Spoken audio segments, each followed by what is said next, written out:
Mike Karen has a three-part question. One, how do you train your fighters to handle aggressive, fast punchers and kickers who may be faster than them? And the second part, what was it? What do I think of gyms that discourage sparring or don't spar or don't allow their students to spar outside of class? That sort of thing. And three, what do I think of the difference between Taekwondo kicks and Muay Thai kicks? All right, so that first question about dealing with fast strikers. All right, there are a lot of things that are way more important than speed in combat sports.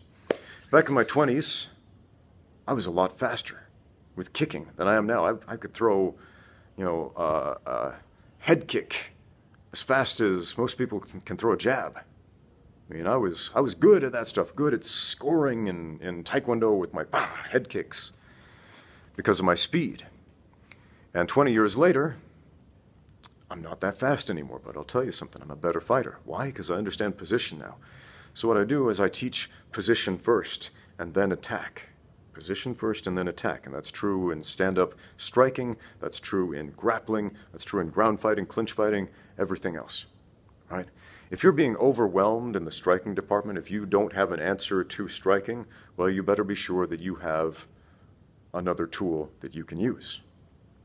If somebody's boxing is better than yours, well, you better have a good wrestling game, right? So we train to be well-rounded at our gym.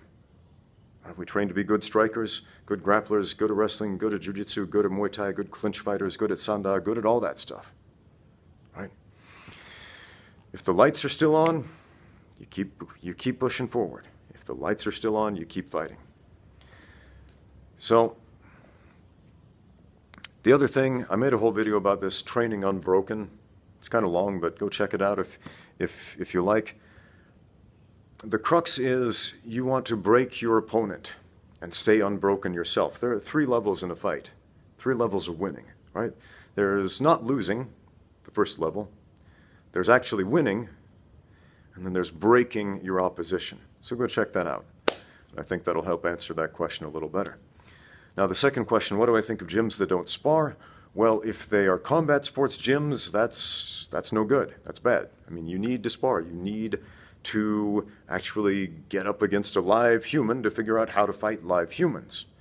Now, if it's something like an Aikido school where that's just not part of the curriculum because it's more of a conceptual, philosophical martial art than a pragmatic one, fine, right? If you are doing Tai Chi for health and, doing the cutting invisible watermelons in half in the park and handing them to your friends, that's what the movement looks like to me. And that's all you want to do, fine, that's great. You don't need to spar.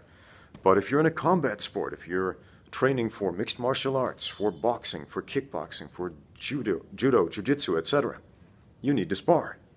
And if your school and your instructors discourage it, don't allow it, never do it, probably go somewhere else. Now, the third one, Muay Thai kicks versus Taekwondo kicks. Now, first of all, there are lots of different ways to kick in both of those martial arts. But generally, when people ask that question, they're talking about the roundhouse kick, a round turning kick versus a snap kick, a round snap kick. And kicking with the shin versus kicking with the foot. Now, obviously, if you're going to kick the leg, Thai style, use that turning kick, the Thai style turning kick, right? If you're going to kick the head, either one can work. However, if you can get close enough and you're flexible enough, use the shin so that you can hit the jaw with the hard part of your leg and the base of your foot can whip around and snap them in the back of the head. Now, I know what you're thinking. Isn't striking the back of the head illegal in mixed martial arts? Yeah, it is, with the one exception of the incidental foot slapping them on the back of the head when you throw the head kick with the shin. So I actually made a video about that topic that I'm going to post pretty soon, so go check that out as well.